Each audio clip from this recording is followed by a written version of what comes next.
ChatGPT OpenAI keldida, yaxshilab bitta bularni qoqdi. Bular mana keyin o'ziga kelib olib, milliard sarf qilib, keyin mana Gemini chiqdi, boshqalar. Valbers keldida hozir. Valbers nima qiladi? Qanaqa qilib O'zbekistonga kira oladi? Narxni tushiradi, sifatni ushlab turadi, yana iste'molchiga yaxshi. Endi mana e'lon ham chiqdi-yu. Valbers taksi ham O'zbekistonda ochamiz. So'rashgan ekanda, qanaqasiga siz tashlasangiz shu tushadi. Men bitta narsani sezdim. Tashlasam shu tushadi. Bu 7 tacha proyekt. O'tda orqada qabriston proyektlari bor, o'lganlar. Qabriston deganingizdagi hozir 7 ta 8 ta deydigan bo'lsangiz, unisi уже kamida 2, 3, 5x bo'lishi mumkin. Bozor shafqatsiz. Bozor faqat kuchlilarda, qat'iyatda turadiganlarda, omadi borlarda yaxshi ko'radi.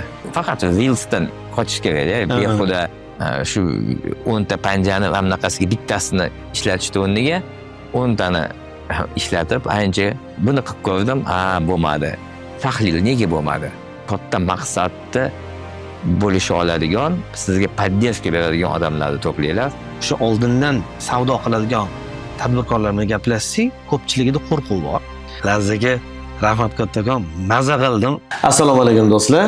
Xudo xolasa, bugun yana Proecom podkastimizning navbatdagi soni va har doimdagi biza elektron tijorat, onlayn savdo va umumiy hozir rivojlanib kelayotgan sohalar bo'yicha birma-bir gaplashib kelamiz va hozir O'zbekistondagi, dunyodagi eng yaxshi ekspertlardan biri Lazzaka Adhamovni navbatdagi sonimizga taklif qilganmiz. Assalomu alaykum Lazzaka. Alaykum assalom. Endi anaqa ekspert emasman. Endi Lazzaka oldindan aytishim mumkin, juda ham kamtar insonlar. Lazzaka bilan o'z ko'pchiligiga tanishtirish ham shart emas, lekin misol bilgan-bilmaganlarga bir ro'y aytib ketaman. Lazzaka bilan qo'lda ushlab bo'lmaydigan mahsulotni O'zbekistonda eng qimmatlarini birini sotadigan, ya'ni SAP degan ERP sistema, ya'ni tizimlashtirish, korxonalarni tizimlashtirish sistemasini million dollarligini sotgan insonlar. Dunyodagi o'sha SAPni eng yetakchi sotuvchilardan biri bo'lgan insonlar va O'zbekistonda Linko degan proyektini yurg'izyaptilar va bundan tashqari juda ham ko'p proyektlari, startaplari bor. Endi bular haqida o'zlaridan eshitamiz. Lazzaka. Ayyo, biz anaqa aytganingizdek kamina bir qiziquvchan insonmiz, o'shaning uchun burnimizni har xil narsalarga suqib ko'ramizda. Agar ishi bilan yopilib qolmagan bo'lsa, biz faqat muvaffaqiyatga erishganlarni ko'ramiz. Bir 7 tacha proyekt. O'tda orqada qabriston proyektlari bor, o'lganlar. Ular ichida shu ham e-commerce tomoniga borib xatolar yoki bevaqt qilganimizlar bor. Muvaffaqiyatlar shu bir 7 tacha proyekt bo'lsa, ham Tim universiteti ichida MBA hozir o'zim o'qiyapman. Call center O'zbekistonda birinchi call center hozir ham yirik kattalardan hisoblanadi. Book Cafe Business Club, programmistlar jamoasi bor, 70 tacha dasturchi bor. Shu SAPda eng katta Gold partner O'zbekistonda, Linko proyekt, BNPL proyektimiz ham bor, Wingo degan, Dalatek proyekt, Agrotekda shu 7 ta har xil shu proyektlarda asoschilaridan bittasiman. Uspeshniy proyektlarni o'zi sanashga bir qancha vaqt ketyapti. Uspeshniylar endi baribir ham shuncha proyekt orqasida bo'ladi-da. Qabriston deganingizdagi hozir 7 ta 8 ta deydigan bo'lsangiz, unisi уже kamida 2, 3, 5x bo'lishi mumkin. Shunaqa. Hamma tadbirkorda bor. Endi hammasi muvaffaqiyat sirini qidirib yuradi-da. Hammaga muvaffaqiyat o'sha yerdan bir ilhom, motivatsiya olishni xohlaydi. Lekin mag'lubiyatda ham hikmat ko'p. Uni ham o'rganish kerak, lekin u narsa hech kimga qiziq emas. Gapirgisi ham yo'q hech kimga. Chunki bu og'riq-ku. Shunaqa. Endi hozir bizlarni ko'rib turganlarning ichida misol uchun hozir elektron tijoratda, balkim Uzundadir, Yandexdadir, boshqa joylarda Valbersda savdo qilayotganlar bo'lishi mumkin yoki endi tadbirkorlikni boshlayotgan odamlar ham bo'lishi mumkin-da. Mana shu joyini ham tadbirkorlik boshlaganda baribir ham birinchi, ikkinchi qadamda yiqilishi bor. Krokodillar yem bo'ladi, boshqa bo'ladi degan tushunchalarimiz bor-da. Shunda misol uchun ko'pchilik baribir aysberg uchini ko'radi. Bu amnaqasiga misol uchun faqatgina erishgan, qurib bo'lgan binosini ko'radi-da, uni tagida nima bo'lganini, u kotlovatni boshqasini ko'rmaydi, bilmaydi. Shunga savol nimadaki, hozir bitta-ikkita ish qilib ko'rib, o'zi yiqilgan bo'lsa, demotivatsiya bo'lgan bo'lsa, misol uchun, shular qanaqa qilib o'zini shu nima deydi, hayotdagi shu yo'lini shu bilan stop qilib to'xtatib qo'ymasligini oldini olsa bo'ladi.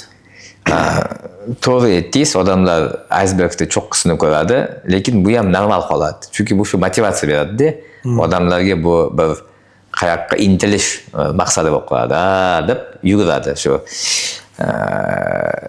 kapaliklar anaqani ko'rib qolsa, bir yongan narsani shu bir nurga hammasi boradi. Bu yaxshi. Lekin yiqilishda bu ham normal holat. O'zi yiqilmasdan muvaffaqiyatga erishganlar bu istisno. Shunaqa. Biz istisnoga qarashimiz kerak emas, biz tizimli qarashimiz kerak. Tizim shunaqaki, bozor shafqatsiz. Bozor faqat kuchlilarda, qat'iyatda turadiganlarda, omadi borlarda yaxshi ko'radi. Qolgan hammasini u chiqazib oladi.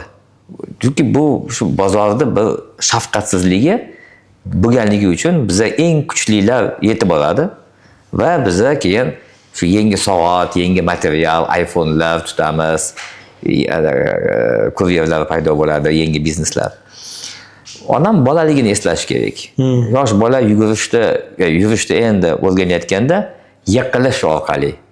Yiqilganda hammasi unga tanbeh qilmasdan navbat qo'llab-quvvatlaydi. Davay deydi, qo'ldan ushlab ko'radi, keyin yiqiladi, yana turadi, yiqiladi, turadi. Necha marta siz yurishda o'rganayotganingizda necha marta yiqilgansiz? Son-sanoq yo'q, to'g'rimi? Haftalab, oylab, keyin yugurishni boshlaydi odam. Xuddi shunaqa buni yiqilish demaylik, bu tajriba orttirish. Har bir so'zda shunaqa qarash kerakki, bu tagida negativmi, pozitiv yotibdi. Endi negativ so'zlarda o'rniga minusni shunday plus qilib olsangiz, boshqacha ma'no chiqadi. Tajriba orttirish. Odam yiqilish demaymiz. Va keyin sportda ham qachon siz 10 marta turnikda shu paterga qilasiz. Boshida 1 marta qilasiz. Shunaqa. Keyin lekin o'zingizdan har kuni 1 marta qilsangiz 2 qila olmaysiz. 2 ga harakat qilasiz, o'xshamaydi. Hech kimga o'xshamaydi. Keyin 2 bo'lgandan keyin deysizda, u 5 qilishga harakat qilasiz. Bu ham ertasi kuni bo'lmaydi. Mashq o'tdi ichida qancha ish, keyin shu 5-10 marta bemalol masalan paterga o'tsa qilaman. U birdaniga tug'ilmaganmi unaqa? U og'riq orqali bo'ladi. Mishsa og'riydi ertasi kuni, qo'y deydi, boshqa qima deydi. O'shanga bu qiyinchilik emas, bu yangi pog'onalarga chiqish, yangi kelayotganlar o'rganishda, o'zi nazariyada, bir narsa bilim olishda yoki tajriba olishda kitob orqali 10% o'zlashtira oladi odam. Ichiga ya'ni kirita oladi. O'qib olish degani emas. 20% bu ustozlar orqali bo'lishi mumkin. 70% odam o'z ustida ishlab, chuqur tajriba orqali 100 marta qo'ling kuyadi, tema deganning o'rniga 1 marta qo'lni tegizsangiz, miyaga oladi. Bu issiq ekan. Shuning uchun kitob, leksiya, YouTube o'z holiga, tajriba orqali buni qilib ko'rdim, bo'lmadi. Tahlil nega bo'lmadi? Buni qilib ko'rdim, bo'lmadi. Buni qilib ko'rdim, bo'lmadi. Startaplarda biz bilamiz 100 marta qilgan odamlar bor. 1000 marta qilgan odamlar bor. Faqat startapda emas, biznesda. Bu mana hozir hammamiz lampochka ishlatamiz uyda. U 1000 marta har xil materiallarni yondirib ko'rgan. To'q o'tadimi, o'tmaydi deb. Edison yoki Ford 5 yil shu mashinani motorini garajda qilgan. Har xil eksperimentlar bilan. Porshnilar ishlash uchun. qat'iyat, o'z-o'ziga ishonish va atrofda siz bilan qadriyat orqali mana shu katta maqsadni bo'lisha oladigan, sizga поддержка beradigan odamlarni to'planglar. Negativ fikrlarni yo'qotinglar. Bo'ldi. Shunaqa. Endi hali aytdingiz mana bu tajriba, omad va qat'iyat. Ko'proq shu tadbirkorda yaxshi rivojlanib ketishi, biznesi, boshqasi omadga bog'lanmikan yoki qat'iyatga bog'lanmikan? Bitta ish qilib ko'rib o'xshamasa yoki 5 marta qilib ko'rib o'xshamasa, meni omadim yo'q ekan deb keyin yana yollanma ishchiga o'tib ketgani yaxshimikan yoki qat'iyatli bo'lib bitta narsaga uporniy jatilga o'xshab bitta nuqtani urgani yaxshimikan? Hamma yo'l to'g'ri. Odam ichki tug'ma qobiliyatlarga qarab. Uporli bo'lib hali qat'iyat ustida energiya oladiganlar bor. Baribir qilaman deydi. Ya'ni na prinsip u energiya oladi. Boshqalar har xil yo'llarni tanlaydigan bor. Masalan, hisob-kitobni yaxshi ko'radiganlar bor, hisob-kitobni yaxshi ko'rmaydiganlar bor. Odamlar bilan gaplashishni yaxshi ko'radiganlar bor. Uni energiya oladi. Boshqalar odamlar bilan gaplashsa o'zini yaxshi his qila olmaydi. Introvert bo'ladi. Introvert bo'ladi. Ichki nimadan borib, o'z yo'lini topib olish kerak. Ya'ni omadlimisiz? Davay anaqa bosing. Ehtiyotkormisiz? Omad tomonga ketmang. Qo'rquv paydo bo'ladi, yiqilasiz. Shunaqa. Hisob-kitob qiling. Omadli hisob-kitob qilib qo'ysa, qo'rquv paydo bo'ladi. Shuning uchun har xillik bo'lganligi uchun, bu savolga javob yo'qligi uchun bozor hammasini sinaydi. Agarda oddiy javoblar bo'lganda, biz borib kitob magazinga kiring. O'zi sarlavhadan yozilgan 10 ta palonchini nima sekreti, palon aytaylik, bundaqa qilsang, boy bo'lish yo'llari, ming xil kitob bor. Ming xil odam o'qiydi. Lekin hammada ham o'xshamaydi-ku. Shunaqa. Lekin o'xshab muvaffaqiyatga erishganlarda bitta xususiyati bor. Ular bir narsa qiladi. Harakat qiladi. Harakat. Shu men bu misolni ko'p keltiraman. Ulug' basketbolistdan so'rashgan ekanda, qanaqasiga siz tashlasangiz tushiradi ko'ptogingiz desa, men bitta narsani sezdim. Tashlasam shu tushadi. Tashlamasam tushmaydi. Ya'ni otish harakatda bo'ladi. Harakat qilmasa, mingta kitob o'qiysiz, boshqa narsa. Omadlimisiz? Hisob-kitobchimisiz? O'xshaydimi, o'xshamaydimi? Harakat qilib 5-6 marta, 10 marta qilganingizdagina bo'ladi. Xo'p, perrif olib, menga o'xshab biznesda edim, SAPga bordim. Katta tajriba, obro', bilim, omadli bo'ldim o'tda. Keyin charchadim, yoqmadi, energiya bo'lmadi, erishdim. Yana biznesga yangi mindset, yangi fikr, dunyo qarash, nuqtai nazar bilan qaytdim. Shuning uchun hayot internet orqali va hozirgi iqtisodiy, siyosiy shunaqa muhitda yoshlar yashayaptiki, imkoniyat ham yollanma ishlab, ham kechasi masalan e-commerce'da, dastavkada, taksida, ovqatda, dizaynda kechasi montaj qilish mumkin. Shunaqa. Ertaga ertalab borib bitta kompaniyada skladda ishlashi mumkin yoki buxgalteriyada. Shunaqa 5-10 ta kasbda bo'lishi mumkin-da. U unaqa yo'q edi oldin. Bitta narsa, yo sen duradgorsan, yo qassobsan. Shunaqa. Yo kulolchisan. Bo'ldi. Yo shu kitob ustida o'tirasan. Hozir esa judayam vaqtni unumdorli, faqat reelsdan qochish kerak-da. Behuda internetda shu 10 ta panjani hamnaqasiga bittasini ishlatishni o'rniga 10 tani ishlatib ancha ko'p, ya'ni kontent yaratuvchi bo'linglar. Nima yeydigan emas, shu qabul qiluvchini o'rniga rolni shunday almashtirib qo'ysak, o'sha telefon. Odamlar uyiga $1,500 kompyuter olib o'ynaydi. Shunaqa. Boshqasi $1000 kompyuter olib montaj qilib o'tiradi. Shunaqa. Shu biz ham ko'p targ'ibot qilamiz. Butun hamma hozir odamlar o'sha kontent ko'rib, reelslarga, boshqalarga soatlab vaqtini ishlatyapti. Undan ko'ra o'sha 1 soat vaqtingizni xuddi shu telefonni o'zida faqat e-com orqali pul topishga ishlating. Shunaqa. O'sha narsani o'zi. Albatta aytganingizga roli o'zgaradi. Va mana kecha как раз bizani klubimizni Proecom klubini, elektron tijorat bo'yicha klubini birinchi yig'ilishi bo'ldi. Shunda mehmonlarni taklif qildik, boshqa ko'pchilikni. Rustam taniysiz, Ima Invest rahbari.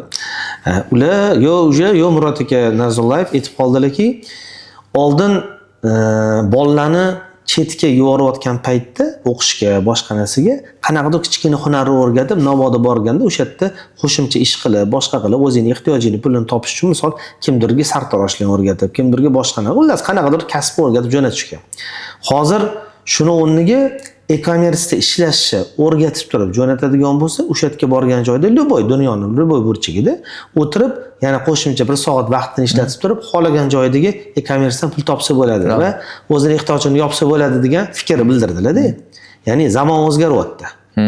Endi e-commerce deganda faqat bir moddiy narsalar emas, ya'ni nisbiy yoki servislar ham sotish mumkin. E-commerce deganda odamlar repetitivlik qiladi. Men o'ylayman, shu Skyeng bu ham e-commerce. Chunki u yerda mijozlar bilan repetitorlar bir joyga qilingan. Ya'ni bizda e-commerce deganda negadir faqat bir uzumga o'xshagan kompaniyalar aytiladi. Yo'q, bu bozor. Maydon. U yerda iste'molchilar bor yoki mijoz va xizmat ko'rsatadigan yoki sotuvchi bor. Shu ikkalasi. Bu yerda xizmat ko'rsatish bo'ladimi, 3D da narsani yasab sotasizmi, NFT sotasizmi, har xil narsa, ya'ni moddiy va moddiy emas narsalar va albatta internet bo'lsa bo'ldi. Shu. Endi mana hozir O'zbekistonda endi ancha yildan beri elektron tijorat yurib kelyapti, boshqa qilyapti, lekin asosan olib qarasa bumi, eksponensial o'sishi shu 22-yildan bo'ldi. Baribir ham shu katta o'yinchilar kirib kelgandan keyin boshida mana uzum kirib keldi, hozir mana Yandex kirib ularni tegi misol orqasidan nafas olib turibdi, misol uchun Valberis. Bu odam Valberis taqillatib kirib kelyapti, xudo xolasa balkim 26-yildan yaxshi yurib ketar. Endi biz sotuvchilar sifatida, sellerlar sifatida faqat xursandmiz. Qanchalik o'yinchi ko'p bo'ladigan bo'lsa, shunchalik ularning orasida raqobat bo'ladi, bizga berilgan takliflar ko'p bo'ladi. O'zi umuman olib qaraganda, siz mana dunyodagi onlayn savdolar, e-commerce va shunga o'xshagan narsalarni ko'p kuzatasiz. O'zbekistondagi elektron tijorat rivojlanishi qanaqa bo'ladi deb o'ylaysiz? Yaqin bir 3 yillik, 5 yillik ichida. Bu shu aytgan ekspansial o'sish, shu termin ham nima degani, bu karra 10-20x o'sib boradi deb o'ylayman. Chunki bu uchun infrastruktura davlat tomonidan yuk tashuvchilar bo'lish uchun kimdir yo'l qurib qo'yib, zapravkalar qo'yib qo'yib, oshxonalar qilib, avtoservislar qilib qo'ysa, o'shanda shu logistika ishlaydi. Shaharlar oldin suv bo'lgan daryolarda oldida bo'lardi. Ya'ni qanaqadir infratuzilma bo'lsa, uni atrofida keyin hayot boshlanadi.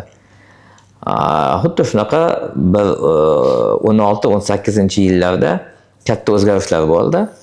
Ya'ni erkinlik ko'proq bo'lib, internetga katta pul tikildi. Bir davlat milliard dollar ishlatdi. Har bir qishloqqa shu anaqa yetib bordi. Internet ham emas, optika. Ya'ni optika yetib bordi. Uni ustida keyin tez antennalar paydo bo'lib, juda ham tez va arzon, real agar dunyoga bir solishtirganda, nihoyatda arzon internet paydo bo'ldi. Bu mana shu daryolar deylik paydo bo'ldi.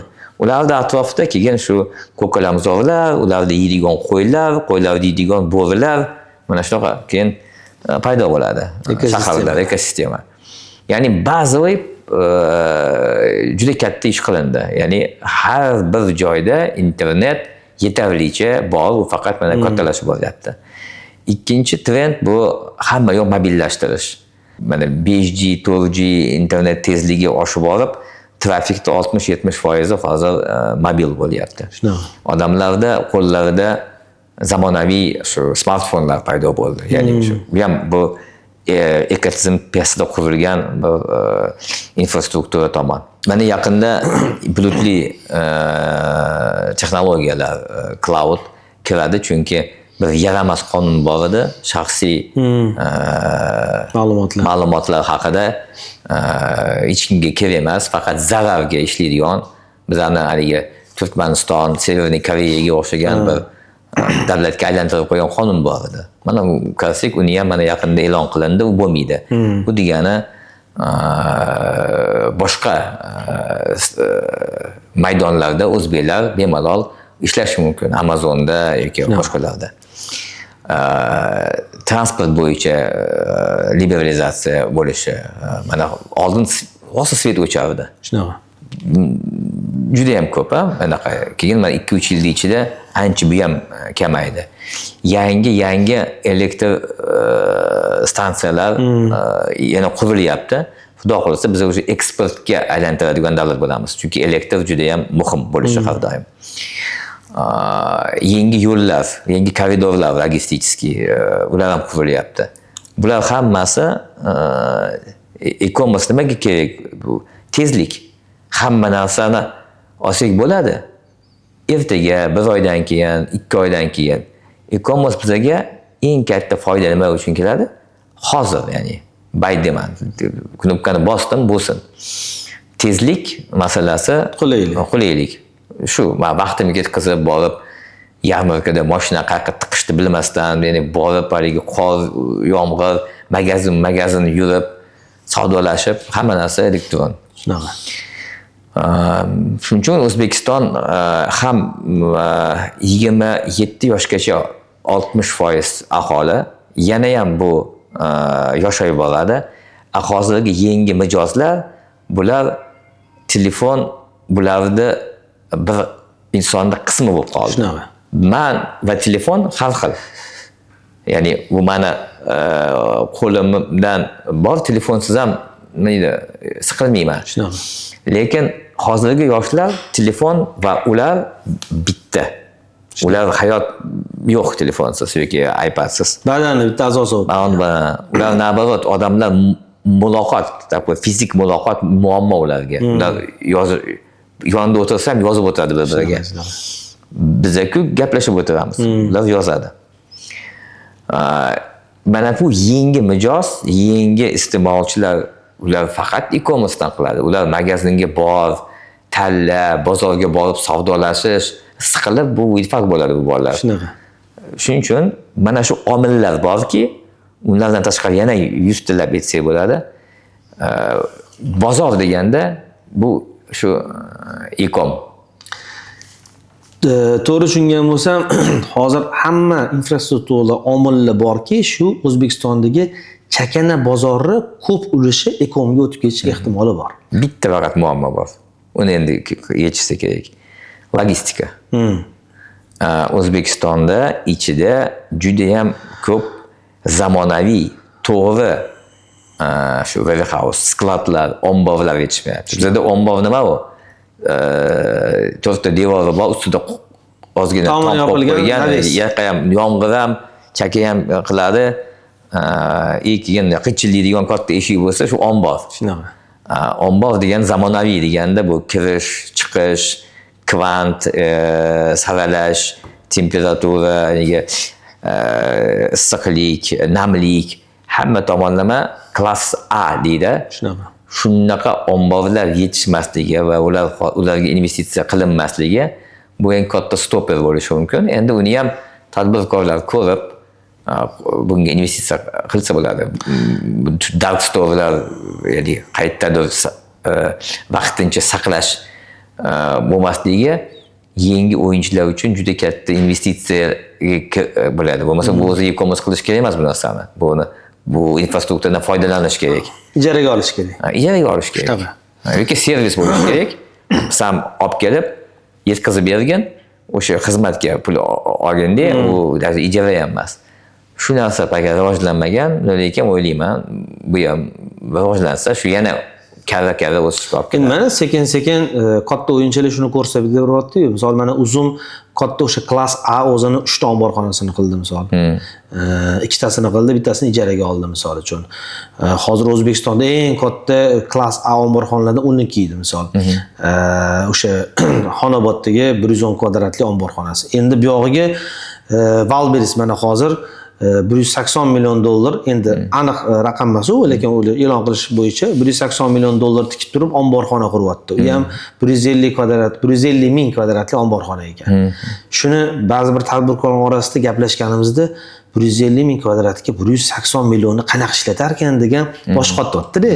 Vaholanki qarasaki u yetmaydigan pul ham-da bunday qilib qarasa. Endi ular aytayapman, ombor deganda devor-ku, yo'l ustiga tom. Biz aytyapmiz, ombor bu texnologik narsa. U qurilish balki 20% xarajatda.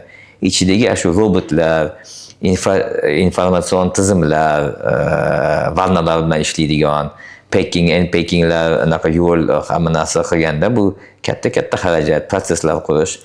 Endi aytyapsiz, Valberis o'zi uchun quryapti. Chunki ular investitsiyalari bor, bular fondoviy anaqada bor, Yandex anaga manbalari bor. Endi nima deydi, nishovoy O'zbekistonda ham o'zlarini bizani e-commerce lar qurish muammo, chunki bunaqa pul tushunmaydi, yo'q. Mana shu bir xavf deb bo'lmaydi, lekin hamma e-commerce'da chetga berib olib o'zimizda unaqa shans bo'lmay qolishi mumkin. Milliy qilish. Endi menimcha shu Valberislar ham yoki boshqa katta yirik o'yinchilar ham bizda shunaqa klass A omborxonalar yo'q bo'lgani uchun ham o'zi quryapti-da. Shunaqa. Yo masalan bunaqa Capexga pul tikmagan bo'lardi deb o'ylayman, men fikrim bu. Lekin bo'lganda tezroq rivojlanardi. Shunaqa. Ya'ni men elektron tijorat ancha tez. Ularda ham baribir bu ham shu zanjirda zaif tomoni-da. Bitta skladni quradi, uni haligi pulni okupayamizda bor va hokazo. Endi bular yechiladi, bozor-ku, bozorda hammasi yechiladi. Shunga mana hozir kim ko'chmas mulk bilan shug'ullanayotgan bo'ladigan bo'lsa, mana shunaqa klass A omborxonani ko'paytirib yoki logistika, kuryer xizmatlarini ko'paytiradigan bo'lsa, bu faqatgina hozir bo'sh bozorda. Startap qilib, boshqa qilayotganlar shu tomonga yo'naltiradigan bo'lsa, vodiy katta bozor bu tomonga. Itago qarasak, Korzinka quryapti, Havas o'ziga quryapti. Hani Beltonlar o'ziga qo'yapti. Oddiy biznes ham sklad topa olmayapti-da. Shunaqa. U siz bir narsani uzumgacha qaysidir skladda ham bo'lishi mumkin-ku bu narsa olib kelib. To'g'rimi? Pryamoyga nima edi? Uzum busiga raftamoshka qiladigan joy emas-ku. Shunaqa. Ya'ni bu tomonda dorishlar o'ziga qilyapti. Ya'ni bu ham 2-3 yilda 30-yilgacha ancha o'zgarishlar bo'ladi deb o'ylayman. Yo'q, mana shuni atrofida juda ko'p bizneslar qilsa bo'ladi. Biz ham misol uchun mana shu marketplace'larga tayinlab beruvchi sentr подготовки tovar, ya'ni markirovka, upakovka ularni reglamenti bo'yicha qilib olib borib topshiradigan xizmat qilganmiz misolda. Zo'r. Mana bu g'oya-ku startap uchun. Mana nimalar talab bo'ldi. Butun qishloqlarda choyxonalar o'quv markazlariga aylandi. Chunki ingliz tiliga talab katta bo'ldi, to'g'rimi? Endi mana podkast studiyalari bor.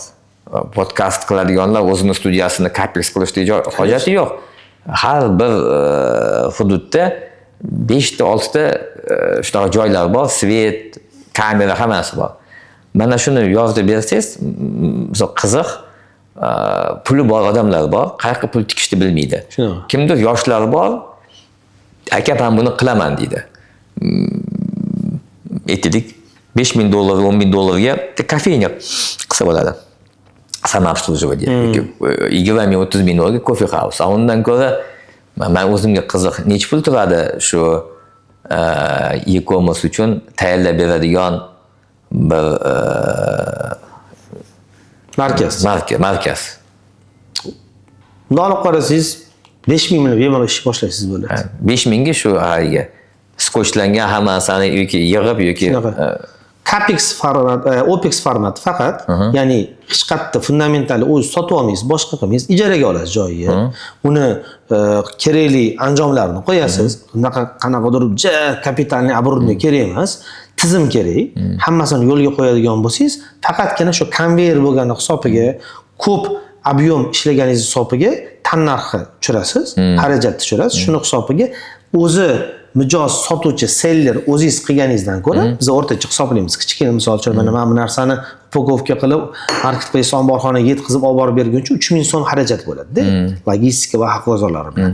Uni bizga beradigan bo'lsa, biz 2000 ga hammasini qilib beramiz, qo'lini tovarga urib ya'ni sinmaydigan upakovka qilib, to'g'ri anaqa qilib. Faqatgina ob'yomi hisobiga. Bunaqa bizneslar juda ham ko'p. O'zi rasmga kimdir olish kerak buni. Ha?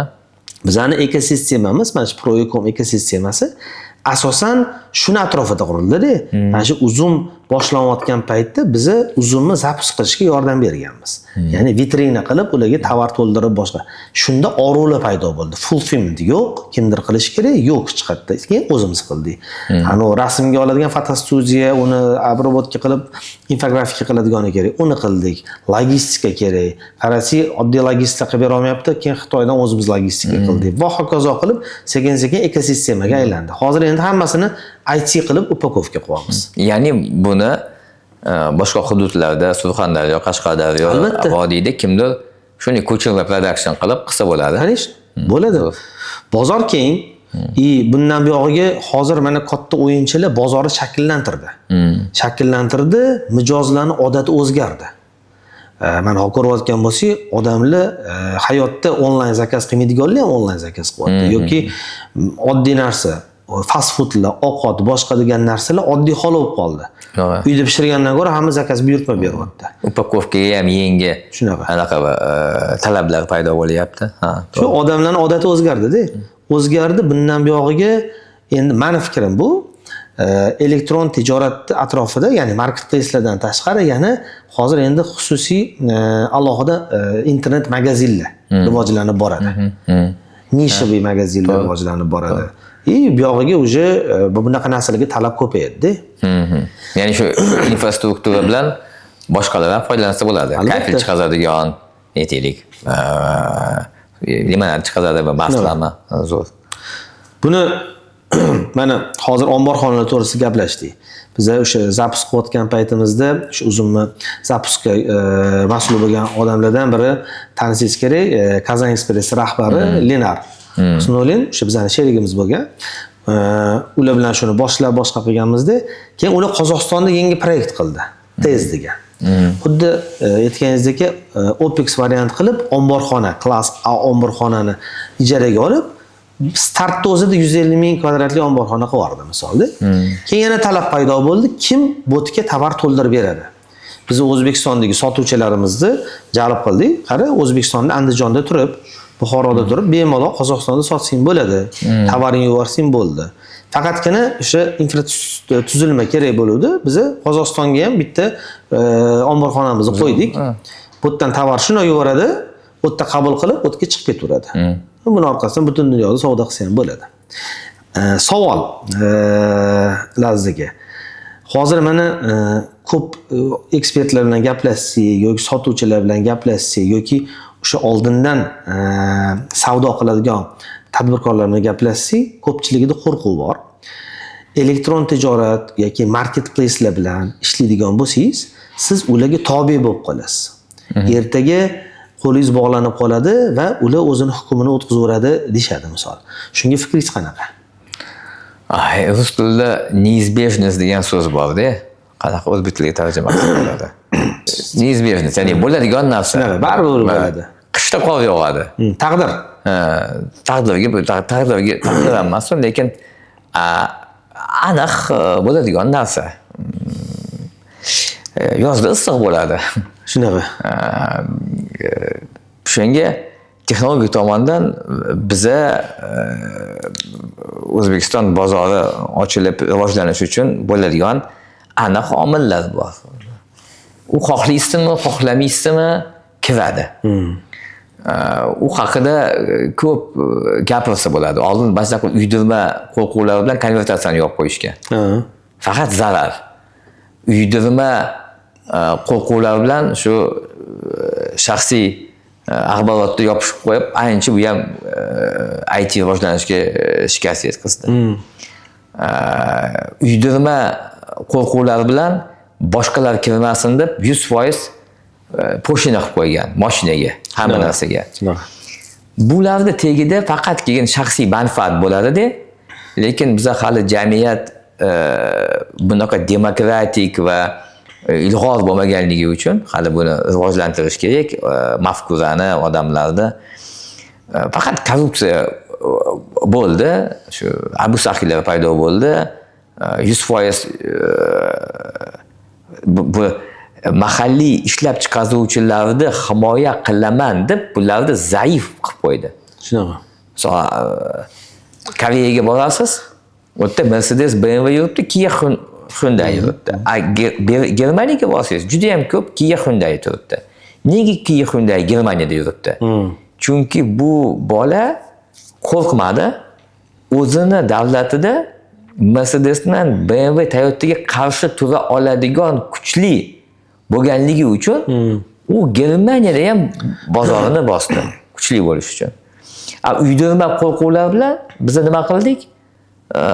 Zaif faqat shu davlatga qaramoq tadbirkorlar paydo bo'ldi. Faqat sxema qidiradigan. Yana o'sha SSRdan bor kolxoz bo'lib yotibdi. Menga qilib berish kerak, meni himoya qilish kerak. Kimdan himoya qilish kerak? Agar seni himoya qilsa O'zbekistonda, sen chet elda qanday kuchli bo'lalasan? Yo'q, men kuchli bo'lib olaydi, keyin chiqaman. Kechirib qo'yapsiz. 30 yil, 20 yildan beri Nexia kuchli bo'la olmadi. Gentra kuchli bo'la olmadi. Qancha imtiyozlar oldi, qancha soliqlarimiz ketdi, qancha biz buni boqamiz deb 2 barobar mashinaga 2 barobar to'lab qo'yganmiz. Shu boqanda bo'lib nima? Umuman hali ham yurishni o'rgana olmadi. Xuddi shunaqa iqtisodiyotda ham bu qo'rquvlar tegida nimasi yo'q. Asosi yo'q. Kiradi. Birinchidan raqobat bozor. Mayli agarda bitta Yandex bo'lsa-da, u monopol bo'lsa bu. Avtopromga o'xshab, GMga. Unaqa emas-ku. Yoniga haqida Valberes. Bu tomondan mana qayerda qolsa sun'iy intellekt bo'lyapti. Google bilan Microsoft o'zicha bozorda bo'lib olib, xo'ddagandek maza qilib yurgan paytda bilmaydigan tomondan shayxatib ChatGPT OpenAI keldida, yaxshilab bitta bularni qoqdi. Bular mana keyin o'ziga kelib olib, milliard sarf qilib, keyin mana Gemini chiqdi, boshqalar. Raqobatli bozor paydo bo'ldi. Bu to'rttasi bir-birini go'shini yeyapti. 100 milliard dollar yoqyapti. Lekin manfaatdor kim bo'lsa, oddiy biz, siz, men. Kapeykaga biz har 6 oy nihoyatda rivojlanib ketayotgan sun'iy intellektdan foyda ko'ryapmiz. Shunaqa. OpenAI ham xo'ddayib yuruvdi. Shunday oldida mana bir oy oldin Gemini bitta tomondan bitta yaxshilab tepdi. Undan aqlli bo'ldi. Endi OpenAI ham aqlli. Bu chunki mana bozor. Bozor nima deganda, bozorda faqat sotuvchi bilan sotib oluvchi bo'lsa bozor emas. Bozorda qoniqmaydigan konflikt ahvol bo'lishi kerak. Ya'ni siz sotyapsiz, lekin bir narsadan qoniqmayapti. Servisdan, muomaladan, narxdan, sifatdan hammasi yaxshi, mashinasi yomon. Shu paytda ikkinchi chiqadi deydi, men tezroq deydi. Uchinchisi chiqadi, men arzonroq deydi. To'rtinchisi men sifatliroq. Beshinchisi aytadi, men muomalam zo'r deydi. Har bir kimga nima kerak bo'lsa, bo'ladi. Ya'ni 3 в 1 Nescafe eng yaramas sog'liqqa zarar kofe. Shunaqa.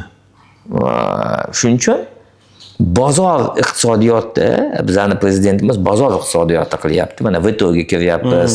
Tadbirkorlarni qo'llab-quvvatlaydi. Davlat monopollaridan chiqib ketyapti. Bu degani Uzum, Wildberries, Yandex, Sello, 5-chi chiqadi, Amazon, AliExpresslar keladi, bir-birini go'shini yeydi, bunaqa ahvol kelib qolmaydi. Bittasi 30% olishni boshladimi, ikkinchisi keladi, 20 deydi. Shunaqa. Uchinchisi keladi, bepul deydi. Mana qaranglar, qanaqa bizda davlat banklari hukmron surganda bizni bukilib bank borardik-da. Keyin mana TBClar kirdi, yaxshilab bitta titratdi banklarni. Shunaqa. Nol bo'lib qoldi bankomatdan olish. Hamma joyda bankomat bo'lib qoldi. Bir-biridan xizmat ko'rsatishda stavkalar hammasi bo'yicha raqobat bozori bo'lib, yutadigan oxiri iste'molchi, bizani O'zbekiston fuqarosi. Faqatgina shu monopol bo'lmasa, faqatgina bitta narsa bo'lmadi, bo'lish kerak. Uzum bordi, qolgani unaqa emas. O'shanda bu muammo bo'ladi. O'shanda o'zimizniki o'zbekona uzum bo'lsa, hammalarimiz o'shanda adamimizni yeymiz. Raqobat bozor bo'lsin. Mana Yandex bir arzon bo'ldi, keyin anaqa qimmatmoqchi bo'lgandik, Wildberries keldida hozir. Wildberries nima qiladi?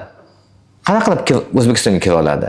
Uzumga 1 yildan beri, Yandexga 3-4 oydan beri savdo qilamiz. Оборотimiz 5 milliondan ziyod bo'ldi. 3 oy ketyapti, xudo xolasa, bu oyga 60-70 millionga chiqib qoldi. O'tgan oy оборотimiz 1 milliard 300 million bo'lgan. 3 oy bo'ldi boshlaganimga, hozir 60 millionga chiqib qoldi. Uzum bilan Yandex marketda savdo qilamiz. 1 oyga 150 million. 5 oy moddasi savdo qilamiz. Hozirgi оборотimiz 250 million. Bir yilda savdo qilamiz, 2 million oshiramiz.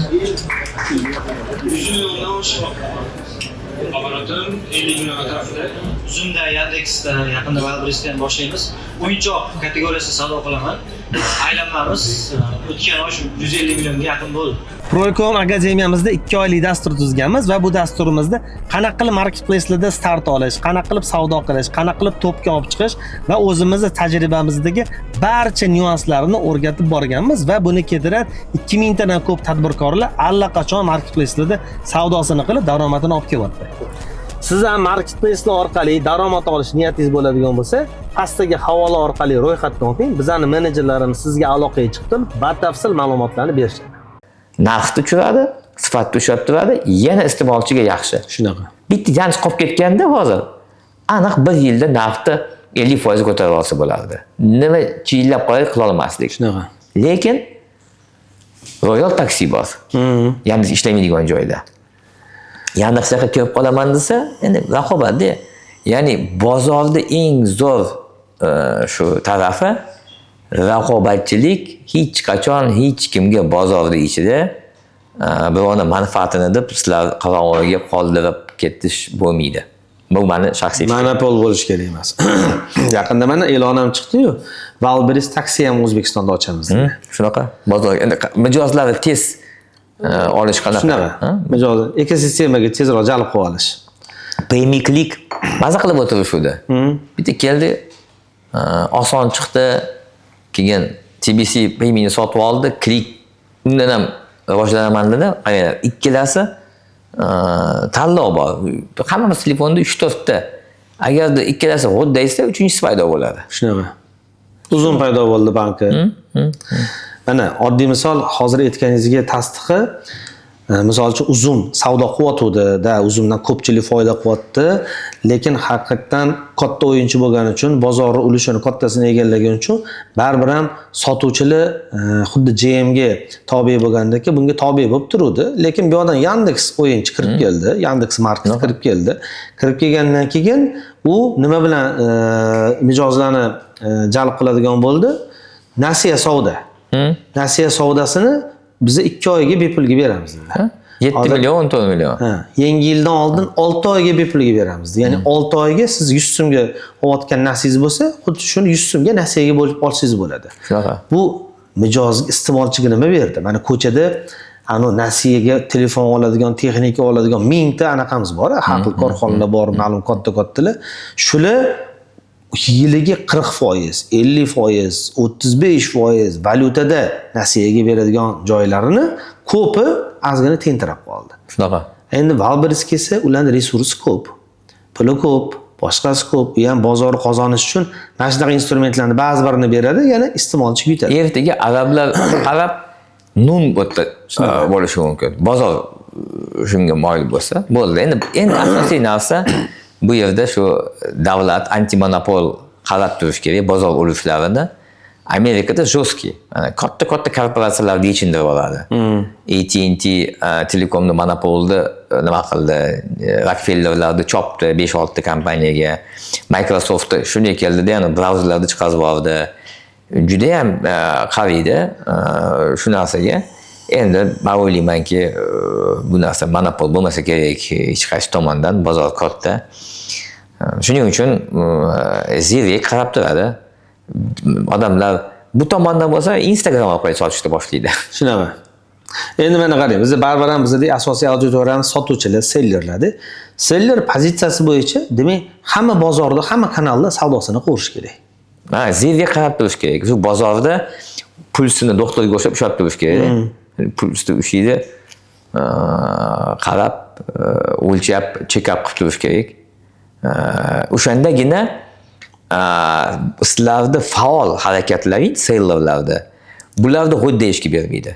Agarda passiv bo'lsalaringiz, bular ustingizga chiqib oladi. Bunday qildimi, shunday harakat qilinglar. Yandexsga qo'yinglar, ya'ni differensiatsiya deydi. Tuxumda bitta nimaga hammasini qo'ymasdan, har xil savatlarga qo'yib tashlaylar-da. Sal unaqa keyin koalitsiyalar bo'ladi. Ya'ni bitta hech narsa emas. Bir hamjamiyat, bir koalitsiya bo'lib, bu bozorda, dunyoda profsoyuz degan narsalar bor, boshqa assotsiatsiyalar bor, uyushmalar bor. Shular orqali bu kuch, chunki bittasini eshitmasligi mumkin, lekin jamoani eshitmaslikda iloji yo'q. Ana shu maqsadda ham o'zi hali aytdim, kechagina biz 7-dekabr kuni sotuvchilarni, elektron tijoratdagi sellerlarni, sotuvchilarni bitta klubga qilib, o'zimizni Proyecom klubiga yig'dik. Haqiqatan o'sha sotuvchilarning ovozini marketplace'da eshitsin, yetib borsin yoki regulyatorlar yo boshqalar bularning orig'ini bilsin deb bitta meni ovozim yoki bitta boshqa sotuvchining ovozi u yetib bormaydi, lekin bizda 100 ta, 1000 ta bo'ladigan bo'lsa, ovoz aniq bitta katta anaqaga nafaqat ovoz, kuch shunaqa bo'ladi. Bu kuch bo'ladi. Anaqa shu ishlaringizga shu omad tilaymiz va juda ham yaxshi bo'libdi. Shunaqa bir hamjamiyatlar, doiralar ko'payish kerak. Bu fuqarolarni faol bir qatnashish o'sha sellerlarda sizlarni bozorlaringiz bu. Значит, bu bozorda sizlar peshka emas, faol o'yinchi bo'lishingiz kerak. Dominant bo'lishingiz kerak. Shunaqa. Endi sizdan oq fotiha olishimiz bu majburiy, nimagaki O'zbekistondagi biznes klublarni, nima deydi, beshiga deb aytsa bo'ladi. Bu Book Cafe. Book Cafening asoschisi Aziz akamlar. Bu yerdan hamma mana siz biz biladigan biznes klublar bormi, yo boshqa treninglar bormi, boshqa aksariyat bir 90% shu yerdan chiqdi. O'shanga sizni fotihangiz bizga juda ham. Albatta biz qo'llab qalban xursandmiz. Mana energiyamizni bilasiz, mana qaysi bir nima tadbir bo'lsa biz faol qatnashga tayyormiz. Shu klubdagi biz o'zimizning optimiz bor. Hali boshimiz urilib kelgan narsalar, shu ustav bo'lish kerak, qoidalar bo'lish kerak, kirish va chopilish chiqish kerak. Chunki bor bitta yaramas kirib buzg'unchilik qilishi mumkin. Keyin bu reputatsiyaga, o'shaning uchun kirish chiqish nizom va qoidalarni shu boshidan qo'yib ketishda biz nimalardan o'tganmiz, biz bo'lishga tayyormiz va podдержкадamiz. Rahmat kattakim. Bu borada albatta oldingizga borib maslahatlar olib shu yo'lni tutamiz. Hozirga endi hozir mana marketplace'lar to'g'risida gaplashyapmiz. Bu hozirchalik bundan oldin aytib o'tgan marketplace'larimiz hammasi chakana savdoga oid marketplace'lar. Lekin dunyoda mana bilamizki, Alibaba bor, 1688 bor, shunga o'xshagan juda ham ko'p marketplace'lar bor, B2B, ya'ni biznesga yo'naltirilgan marketplace'lar. O'zbekistonda shunaqa marketplace'lar qachon paydo bo'ladi? Yo, paydo bo'lganmi? Mana men bir suhbatimizda oldingizda bir gaplashganimizda bir uchini eshitib qoldim. Linko degan proyektingizda hozir shunaqa yo'nalishga qarab ketyapti. Ya'ni B2B marketplace'ga qarab ketyapti. Shu bo'yicha bir ozgina yoritib bersangiz, agar sir bo'lmasa. Yo'q, sir emas. Hamma narsa g'oya ehtiyojdan chiqish kerak-da. Ko'p odamlarning g'oyasi o'zini ehtiyojidan chiqadi. Jamiyat atrofidagi emas. Lekin jamiyat og'zig'ini topsangiz, u og'zig'ida sezib yechaman desangiz, buning ustida keyin shu startap paydo bo'ladi. O'zbekistonda B2C da pul ko'p, imkoniyat katta va o'sha yerda marketplace'lar paydo bo'ldi. Lekin magazinlar aytaylik butun dunyoda setlar magazinlar, Walmart, Tesco, Korzinkaga o'xshaganlar 60, 70, 80% bozorida oladi o'ziga. Chunki bular kuch, ya'ni keladi, men 5000 ta, 10,000 ta magazinman deydi. O'zbekistonda bular 5% ham emas. Ya'ni shu agarda hisoblasak, Korzinka, Makra, Havas, Barakat hammasini olganda Olvani ham 5% olmaydi. Chunki umumiy oziq-ovqat magazinlar spiskada bor yo'qlarni hisoblaymiz. Kichkina Astanovkadagi magazinlarni ham olsak, 50 mingtadan ko'p. O'sha respublika miqyosida. 50 mingtadan ko'p. Ba'zilarda shu Nestle, Snickers, Mars yoki bir Colgate'larda, Pepsi, Coca-Cola'da bazasida 26-30 mingta magazin atiga. Endi bu bir ikkita muammolarni yetib chiqadi, out of stock va overstock. Ya'ni qaranglar, marketplace bu nihoyatda raqamlashtirilgan tizim. Juda ko'p analitika olishingiz mumkin. Kim olyapti, qachon, ob-havo qanaqa bo'lgan, prognoz, zaxiralar, ostatga qancha, yo'lda qancha, qaytgan qancha. Korzinka puli ko'p, bu ma'lumotga ega. Yoki Makra yoki aytaylik bir Havas. Endi kichkina magazincha-chi? Umuman ma'lumot yo'q. O'sha kas sistemasi ham yo'q. Oldin kemada ketayotgan mundoq qilib shamol 10 tarafdan kelayotgan ekan degandeki, hozircha ehtimol qilishadi-da. Narxlar ham xohlaganda qiladi. Hisob kitobi yo'q. Bu muammo keltirib chiqadi. Ishlab chiqaruvchi va distributorlarga. O'shaning uchun bu shu zanjirda biza bevosita oldin agentlar bo'lardi. Agentlar kesagina ma'lumot olasiz magazindan. Kelmasa olmaysiz. Sizga uzumdagi savdo bo'yicha siz telefoningizni shunday ko'tarib, xohlagan ma'lumotingizni olishingiz mumkin. Hammasi bor. Ha. Lekin magazinga tarqatgan bo'lsangiz-chi? Sotildimi, sotilmadimi? Sotilmagan bo'lsa, necha kundan beri sotilmadi? Sotilgan bo'lsa, va shuning uchun biza B2B marketplace qildik magazinlar uchun. Ya'ni oddiy magazin Korzinkada haligi quvvatga, ma'lumotga Korzinkalar aytaylik, Makra, Havaslar $1,000,000 raqamlashtirishga tikkan bo'lsa, shu imkoniyatni biz oddiy magazinga va undan ham ko'p imkoniyat sun'iy intellekt orqali undan ham katta imkoniyatlarga ega bo'ladigan tizim qildik. Ya'ni mana shu shokoladni chiqaruvchi biz hozir shu 500 dan ko'p magazinga tizim qo'ygan bo'lsak, biladi sotildimi, sotilmadimi, ostatga zaxira qancha yetkazib borish kerak, bu sotilish nimadan bo'ldi, yomg'ir yoqqanidanmi, yo quyosh ko'pligidanmi, yo sovuqlikdanmi. Keyin ob'yom bo'yicha endi oddiy magazinchi uchun nima yaxshi? Oddiy magazinchi aytadiki, siz mana shu limonadni 50 ta olyapsiz, sun'iy intellekt kassada aytadi. Aka, sizda 70 ta sotilyapti. 70 ta ola qoling. Chunki biza narxlar ham biza shu B2B-da-ku. Narxi 70 taniki 8 mingdan o'rniga 7 mingga olasiz. Kunlik daromadingiz shuncha bo'ladi deb magazinchani daromadini ko'taradi. Hisob kitob bo'ladi va sun'iy intellekt yana endi biz hozir yangi narsa qo'yamiz. Narxni baland pastligini kontrol qilib turadi. Qachon nima qanaqa narx qo'yish. Yo'qotilgan daromadni ham ko'rsatib berar ekanda. Shuni. Упущенный выручка. Упущенный выручка. И vaqt tomondan nakladnoy oldin ular anaqa kiritish kerak deydi. Bizda sun'iy intellekt nakladnoy счет faktura keldi, bitta rasmga oldi, avtomatim kiritildi. Endi uzumda umuman nakladnoylar raqamli ketgan. Hammasi raqamli. Bizda ham agarda bizani tizimda ishlab chiqaruvchi yoki distributor ishlayotgan bo'lsa, bo'ldi, u yerda ham nakladnoy счет faktura kiritmaydi ham. Prihod avtomatim bo'ladi. Endi ko'plari baribir yo'ldagi счет faktura olib kelsa rasmga oladi. Undan tashqari mana sellerlar nima haqida talashadi marketplace'da? Ko'zga ko'rinish uchun, birinchi o'rinda bo'lish, topga chiqish. Bu bilim, sizlar buni o'rgatasizlar. Qanaqa qilib topga chiqish kerak, qanaqa qilib odam tez topib qidirish kerak. Magazinda ham xuddi shunaqa ahvol.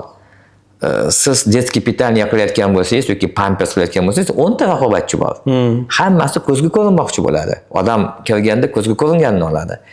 Polka kichkina, xolodilnik bitta. Shuning uchun meni 60% manmi, boshqalarga nisbatan qanchaman degan savollarni oldin to'ldirib o'tirardi. To'g'ri qo'yilganmi, vykladka juda ham muhim bo'lyapti. Xuddi shunaqa marketplace'dagi qanaqa rasm, qancha ko'p opисание to'g'ri bo'lmaslik.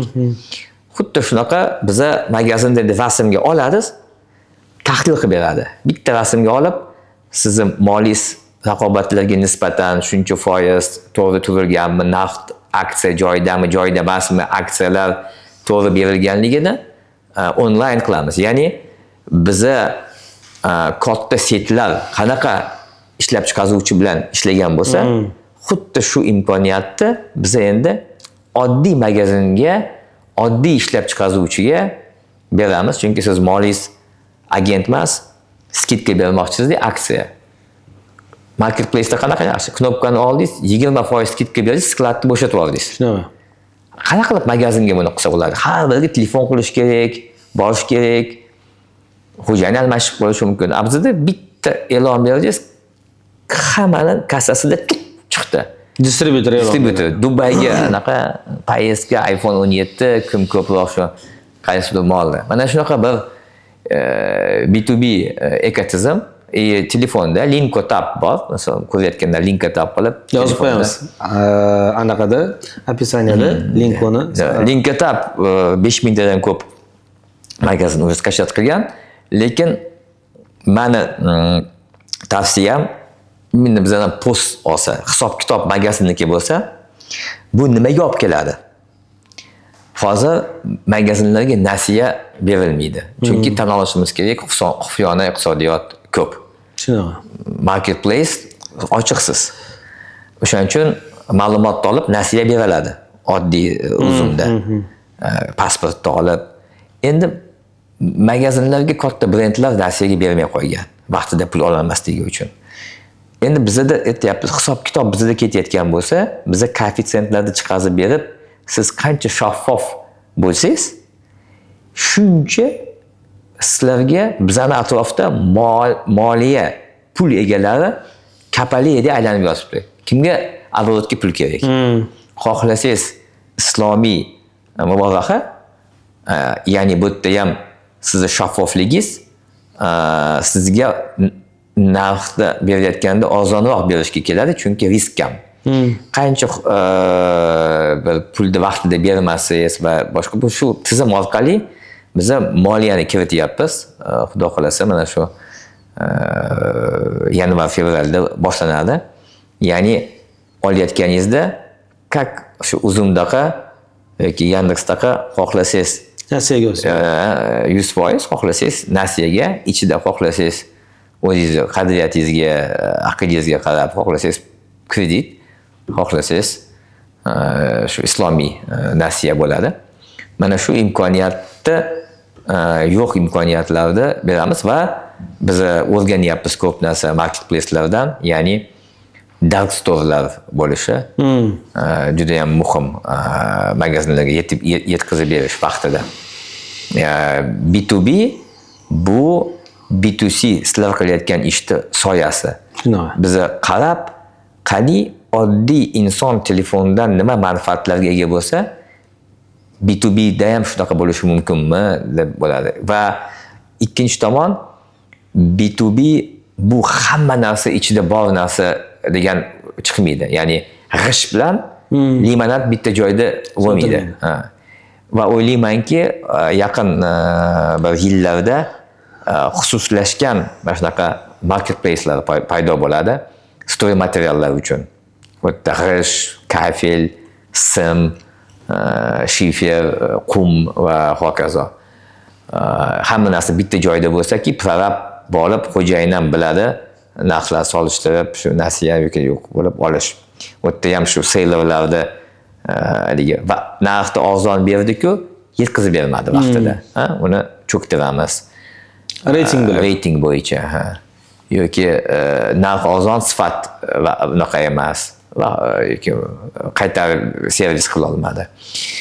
Aytaylik, mana biz oziq ovqatdan boshladik. Story material, avtozapchast bo'yicha, avtozapchast qidirishda bilasizmi? Utyukda bo'lsa 5 ta parametr bor-da. Bo'lsa 10 ta o'ylab topasiz. Qizil bo'lishi mumkin. Metal sotib olganda 200 tadan parametr ko'p bo'ladi. Страховка, frakt, list, talshida, uni anaqa ichida nima, qanaqa premis, 1000 ta. Shuning uchun B2B ancha murakkabroq. Magazinga borganda stock godness, scaraport bor, kim javob beradi, banan chirib qolsa, magazinni sotiladiganmi, yogurt, qaymog'ing sotilmasa, anaki siz qaytara olmaysiz qaymoqni, aniga uyda ichmasangiz 4 kunda. Ichmadingizda kelib bu qaymog'ing buzilib qoldi, pulimni qaytar deya olmaysiz. Bu yerda murakkab narsa. B2B'da bo'ladi. Samanga tiqib ketding, sotilmadi, aniga olib ket uni. U shunaqa narsalar bor magazin zimmasida, shunaqa narsa bor sellerda zimmasida. Qadoqlash, partiya, minimalniy partiya bor. Mana shu masalalar juda ham B2B murakkabroq. Shuning uchun birinchi B2C kiradi. U chunki oson. B2B ni parametrlari, logistikasi ancha qiyin. Shuning uchun u sekinroq borib, sizlarni xatolaringizni, izlaringizdan borib, keraklarni olib boriladi. Mana shu ixtisoslashgan B2B'lar ham ko'payadi. Faqat bu yerda nima kerak bo'ladi? Expertность. Masalan, fotoapparat va video kamera yoki musiqiy instrumentlar bo'yicha u yerda chatda o'tda tanlashda kimdandir gaplashish baribir kerak-da. Bu как lead generatsiya bo'lyapti. Keyin siz tanlab olasiz. Yana bu qanaqa trend keladi? Oldin hammasi sayt bo'lish kerak edi. Siz Apple yoki Samsung olaman desangiz, Samsungning saytiga kirasizmi? Yo'q. Hayotda hech kim kirmaydi. Sayt bu telefoni bor, vitrina bo'lib qolyapti. Oldin hamma yo'q shu saytimiz bo'lishi kerak. Kerak emas. Sizning saytingiz bu B2B marketlar, Yandexlar, Telegram botlar, doiralar. Bu o'zgarish qanaqa bo'lyapti? Ijtimoiy tarmoqlar va marketplacelar. Shunaqa. Bu yerda solishtirish mexanizmi bizda mana shu yetishmayapti O'zbekistonda hali. Bu funksiyani ko'rmayapman. Expertness va anaqa solishtirish va yana nimani bu misol Amazonda boshqasida bor. Narx bilet olayotganingizda otellarda dinamический ценообразование deydi. Ya'ni narxda har sekundda o'zgarib borish. Ikkinchi odamga personalizatsiya deydi-ku. Chet elda bizda product orientatsiyada mahsulot bo'ldimi, mahsulot atrofida o'ynaydi. Chet elda mijoz atrofida o'ynaydi. Bu nima degani? Men kirdim Amazonga, siz kirdingiz, bizning sahifamiz har xil bo'ladi. Shunaqa o'zi. Hozir uzunda ham shunaqa, Yandexda ham shunaqa. Mana shunga ko'proq borish kerak, ya'ni ma'lumotni odamlar qo'rqadi-ku o'zi haqida berish kerakligida. Yoki yolg'on ma'lumot berib qo'yadi, to'g'ri kuni noto'g'ri berib qo'yadi. Qancha to'g'ri bersangiz, qo'rquv bo'lish kerak emas, shuncha sizga personifikatsiya bo'yicha Personalizatsiya kuchli bo'lgan hozir sizga qarab turib tovarlarni, mahsulotlarni rekomendatsiya qilishi, tavsiya berilishi sizga qarab chiqadi va bundan tashqari yana mijozlar bilasizlarmi yo'qmi aytib qo'yaman.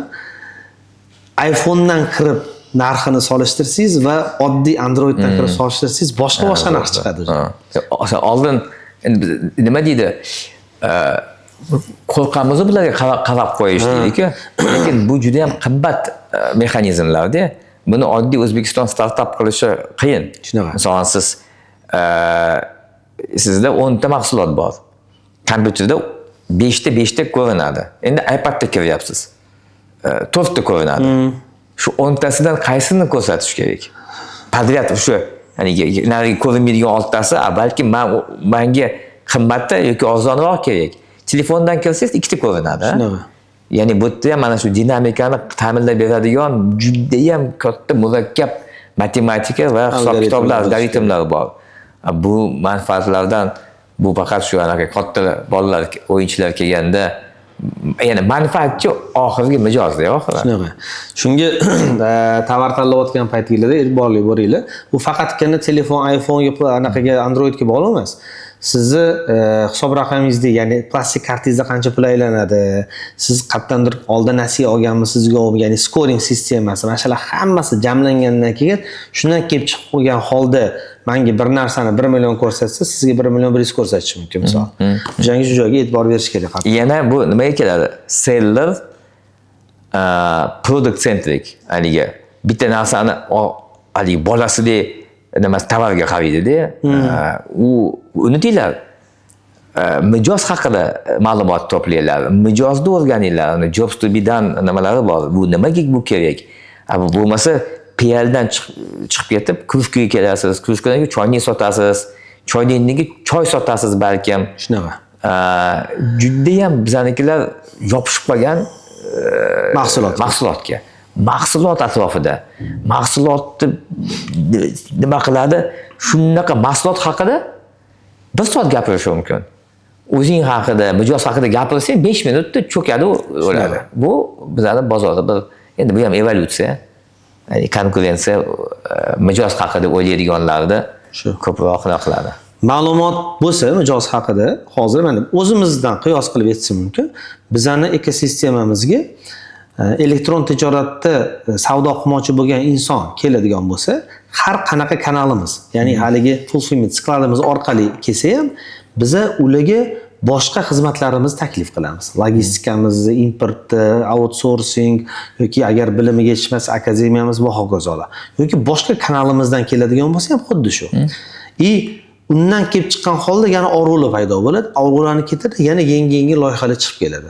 Hozir aytayotganingizdagi Xudo xolasa bir yo yanvar yo ulgir masiv fevralda o'sha yangi startapimiz chiqadi bizda. Xudo xolasa e'lon qilamiz. Hali aytayotganingizdek ijtimoiy tarmoqlar orqali biza marketplace qilamiz. Aynan bu marketplace'larga xizmat qiladigan, internet magazinlarga, onlayn savdolarga xizmat qilib beradigan marketplace qilamiz. Zo'r. Tovarni emas. Sizga savol. Xizmat. Nega bizda Xitoyga o'xshab sotsial tarmoqda narsa sota olmaymiz? Masalan, o'tda sellerlar chiqib gapiradi-ku. Gapirib video bo'lib, "Mana zo'r ekan, palonchi rishtonli akamiz kecha boruvdim, 10 tagina qolgan ekan. Bosinglar, tiq qilib, bizda nimaga unaqa yo'q?" Bor. Yozilyapti. Fevralda chiqadi. Zo'r bo'lardi. Shunaqa. Bizning dallolchilar bor, qo'y ham sotib olardi-da, o'sha nima. Bu faqatgina marketplace-ga bog'liq emas-da. Bu umuman chakana savdo, u B2B savdomi, offlaynmi, onlaynmi, hamma savdoga tegishli, xizmatga ham tegishli. Bu bo'shliq. Bunga talab bor. Yechimi hali hech kim bermagan uchun biz endi nima deydi, majbur bo'ldik shuni qilishga. Bizning ham jamiyatda baribir haligi Amerikaga nisbatan inson bilan muloqotda-da. Palonchi o'zini haligi reklama qilsa, qilamiz.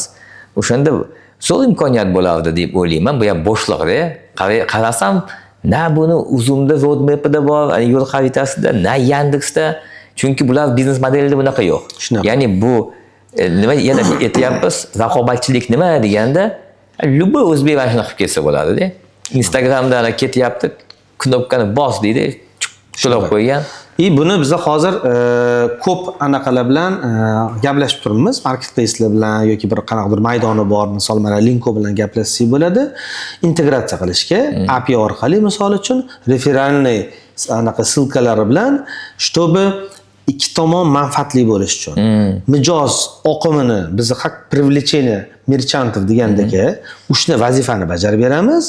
Ikkinchi tomondan mijozlarga bu yerdagi mahsulotlarni imенно kerakligini boshqasini marketing, ya'ni ijtimoiy tarmoq orqali rivojlantirishni. Biz Linkoda shunaqa qilganmiz. Telegram, hayot Telegramda-ku o'zbeklarda. O'shanga любой magazincha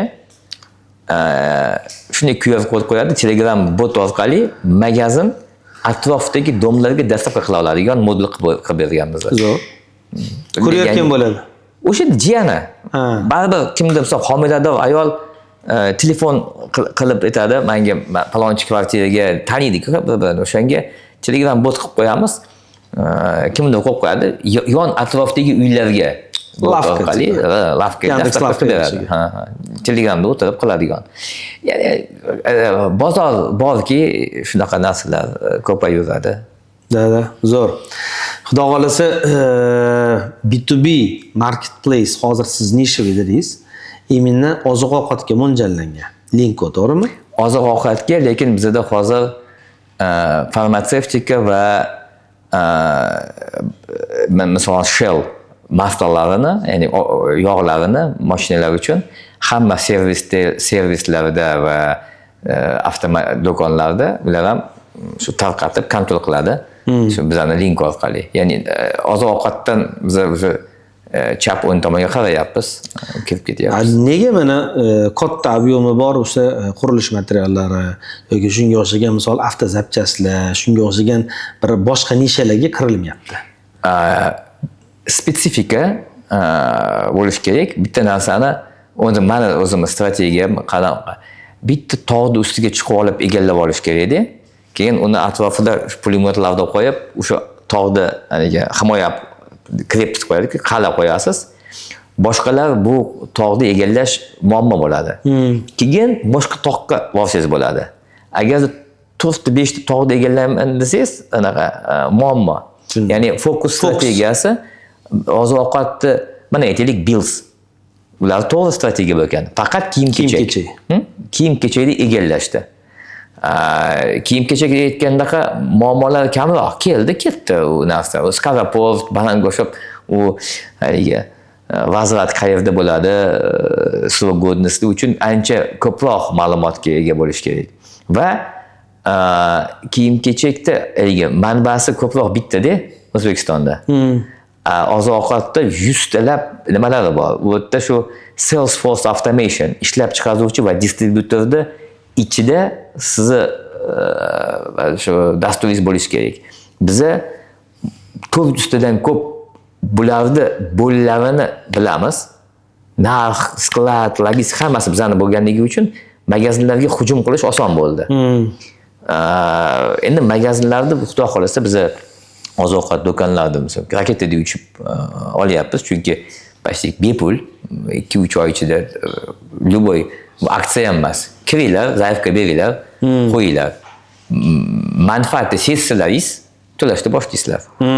Boshiga bepul. Boshiga bepul. Zo'r. Zo'r. Bepul deganda ham biz aytdik-ku, mana uzumdan olsa manfaat xalq oldi boshida yoki TBCdan. Lekin bular zarar ko'rdi, to'g'rimi? Shunaqa. Millionlab. Ya'ni hozir biz aytamiz, magazinlarda mana paka investitsiya pulimiz borki, biz yiliga $1 million sarflayapmiz. Bozordan bu 1 million kelmayapti. Bon rate.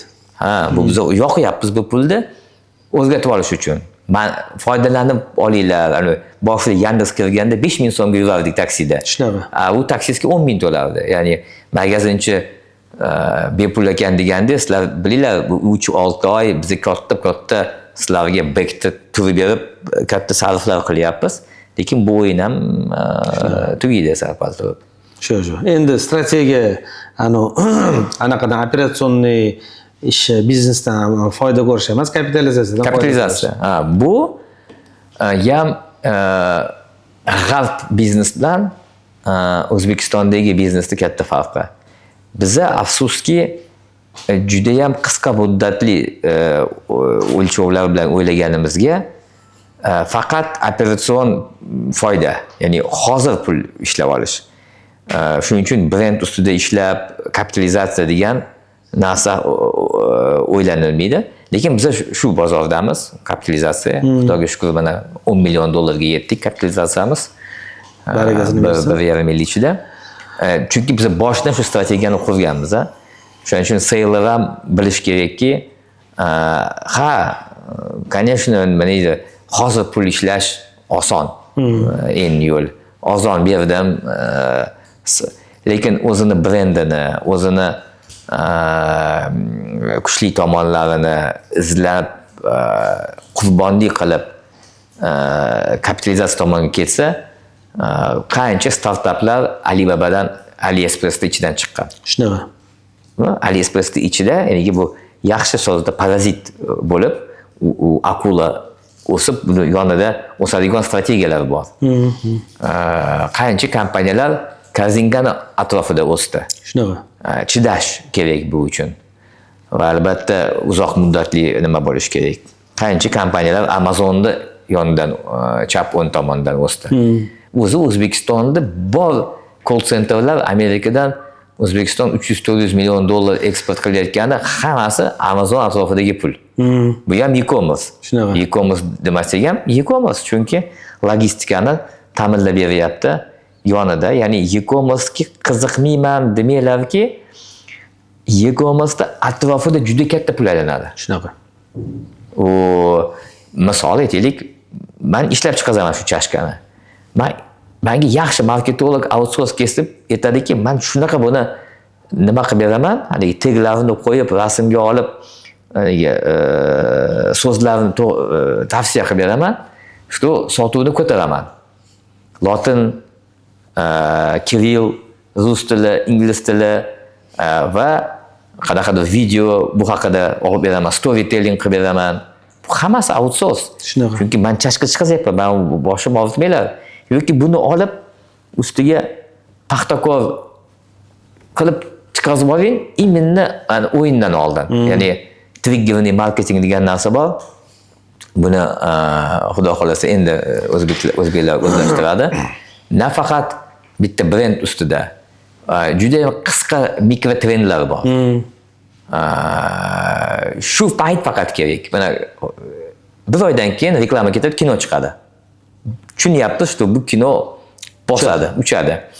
Hozirdan boshlab kinoni premyerasidan bir hafta oldin sharaqada uzun bilan shu futbolka, boshqa narsani qo'yib, hamma narsa outsource aka. Shunaqa. Sizga na futbolka chiqarish kerak, na print qilish kerak. Albatta. Buladingiz, qo'ydingiz, pulni oldingiz, tashladingiz. Mikro trendlarni ham kuzatish sellerlarga juda ham muhim deb o'ylayman. Albatta. Hali aytganingizdek, shunaqa narsalarga talab bo'lgandan keyin biz o'sha ekosistemamizda mana shu agentsiyasini ham yo'lga qo'yganmiz. Bizga ishlab chiqaruvchilar yoki boshqa bir tovari bor importyorlar zo'r maydon bor, lekin biz sotishni bilmaymiz. Shuni biz sizlar sotib berasizlarmi degan murojaatlar ko'p bo'lgandan keyin biz agentsiyani qilganmiz. Hozir o'sha aytganingizdek, o'zimiz olib otsifrovka qilib, buni hamma anaqa полностью outsource'ga e-com отделini olib turib, shunaqa yurg'izamiz. Ya'ni elektron tijoratda atrofida bizneslar ko'payib boraveradi. Aytganingizdek, bitta dona sotuvchi, seller tovar sotayotgani uchun u orqadagi tsepочкani qanchasini boqyapti-da. Logistika boqyapti, ana fotostudiyani boqyapti, uni ishlab chiqaruvchisini boqyapti, seryo'sini va uni nalog to'lov berayotgani va hokazo-da. Call centerlar, logistika, analitiklar, yana mana Inhadagi bolalar tayyor ekotizimlar bor, kelib startaplar bilan sun'iy intellekt ishlatish. Sun'iy intellektda mana shu prognozlar qilish. Oq juma bo'lyapti. Oq jumaga xursand bo'lmanglar, 100% sotib olsalaringiz. Nega? Sizlar 200% sotsalaring bo'lardi-ku. Stross qanaqa bo'ladi? Mana shu trendlar orqali deb shu paytda borib konkurentlarga siz sposni agar qondira olmasangiz, konkurentda ham как бы anaqa olishingiz mumkin shu paytda.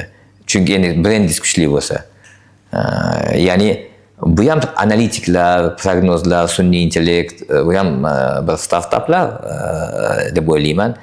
Chunki odam ulgurmasligi mumkin, lekin biz AI agentlar qilib sotsak bo'ladi. Yana shu mana chiqazadiganga. Men xodim emas, AI agent beraman. AI agent qarab pastdan monitoring qiladi raqobatlarda narxlarini. Bana narxini pastdan korrektiv qilib turadi. Tepa, past. Bu odam o'tirib qila olmaydi-ku shu narsani, to'g'rimi? Yoki aytadiki, kech payt ko'proq lotin alifbosida chiqarishimiz kerakmi yo kirillda qilishimiz kerakmi? Описание o'zgartirish kerak. Bitta molda 4 ta kanaldan bitta marketplace o'zida 4 xil chiqarib olsangiz bo'ladi. Bular AI agentlar zo'r qila oladi shu narsani. Sotib va haligi kimdir yozsa vaqtida javob yozish juda ham muhim. Tez javob yozish. Vaqti tez. Eng tez javob bergan ko'ndira olgan bo'ladi. Odam mesela yozib oldi, bir kun hech kim javob bermadi. Keyin so'kdim, aytdi, kechirasiz, bayram edi, bu konstitutsiya kuni edi, biz ishlamasdik. Bu yoqmaydi odam. Chunki u e-commerce 24 soat ishlaydi. Nimaga sen ishlamaysan? Sen offline desa, men onlinedaman. Endi bu boshqa olam endi. Shu. Ha, mana hamma tadbirkorlikni aytadi, tadbirkorlik oson, parlamentiga yotib faqat kurortda bo'lib pul ishlaydi. Bundoq tegini olib qo'yadigan bo'lsangiz, menimcha tadbirkordagi mashaqqatli ish bo'lmasa kerak. Bugun mana misol bayram kuni, hammani bayrami bilan tabriklaymiz, konstitutsiya kuni, lekin mana biz Lazza kanalda o'tirib hozir podkast qilamiz. Ya'ni ishlayapmiz degani. Ha, albatta, bugun ertalab bizda book cafe edi. Keyin yana bitta biznes uchrashuvi bo'ldi. Tadbirkor bu o'zi qurbon. Chunki tadbirkorlik faoliyat qilganda hamma pul ishlaydi. Avindaga olgan bo'lsangiz, u oladi. Buxgalterist aniq pul oladi, yurist soliq oladi, tamovniya, hudud elektr tarmoq pulini oladi, gaz ta'minot pulini oladi.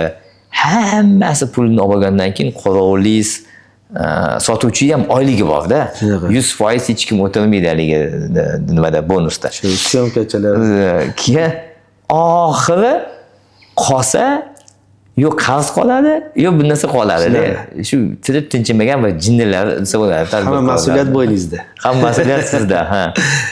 Lekin shu biza jinnilardi deb Steve Jobs aytadi-ku, tomi ketganlar hukmronlik qiladi, yengilliklar yaratadi. Boshqalarga o'xshama, qo'rqma, hammasi boshqacha deb reklamasida ham aytadi. O'shanga shuning uchun cho'ntagimizda iPhone bor, shuning uchun Yandex bor. Shunaqa. Lazzaga rahmat kattakon. Maza qildim. Suhbatimiz tugamaydi. Shunaqa ichingizda sizni nima deydi, ba'zi shunchalik kattaki, savollarni hozir 0.1% ni ham berib tugatmadim. Shuning uchun mana Lazzaga bilan biz sayohatga ko'p borganmiz Qatarda yoki misol uchun Sharm Sheyxda boshqa joylarda. Qatta imkoniyati bo'lsa shu savoliga boshqaga torttiraman-da. O'shaning uchun biz oxirgi marta borganimizda ham rosa qo'msalik. Lazza aka o'sha yerda bo'lganlarda mana qolardi, bunaqa bo'lardi. Inshaalloh Xudo xolasa yana bir vaqt bo'lganda, boshqa bo'lganda shu podkastimizga yana taklif qilamiz imkon sari va bundan tashqari shu klubimizda ham bir vaqtingiz bo'lgan paytda bizga shu sellerlar uchun bitta vaqtingizni ajratib o'zingiz bilimingiz bilan ulashib beradigan bo'lsangiz juda ham katta. Biz endi qiymat bo'lardi. O'zimizga to'q bo'lganimiz uchun nima qidiramiz? Energiya bilan duo qidiramiz-da. Odamlarga qancha biza manfaatimiz jamiyatga, bozorga tegsa, shuncha bizga endi shu nima deydi, sog'lig'imizga, kelajagimizga, atrof muhitga ancha yaxshi bo'ladi, bir foyda bo'ladi. Shu orqasidan yuribmiz. Xudo xolasa. Agar sizlar o'sha bizning suhbatdan bitta bo'lsa ham o'zingizga insight yo qiymat olgan bo'lsanglar, pastda o'sha olgan insightlarni yozib qo'yinglar. Yana savolinglar paydo bo'lgan bo'lsa, o'sha savollarni yozib qo'yinglar va albatta podpiska bilan like bosh esdan chiqmasin va pastda linklarda qoldiramiz. Linkoni havolasini va o'sha orqali linko bilan yana bir bor tanishib olsanglar bo'ladi. Lazza aka rahmat kattakon. Alloh rozi bo'lsin. Yana bir marta bayramlar bilan. Bayramlaringiz muborak bo'lsin. Rahmat.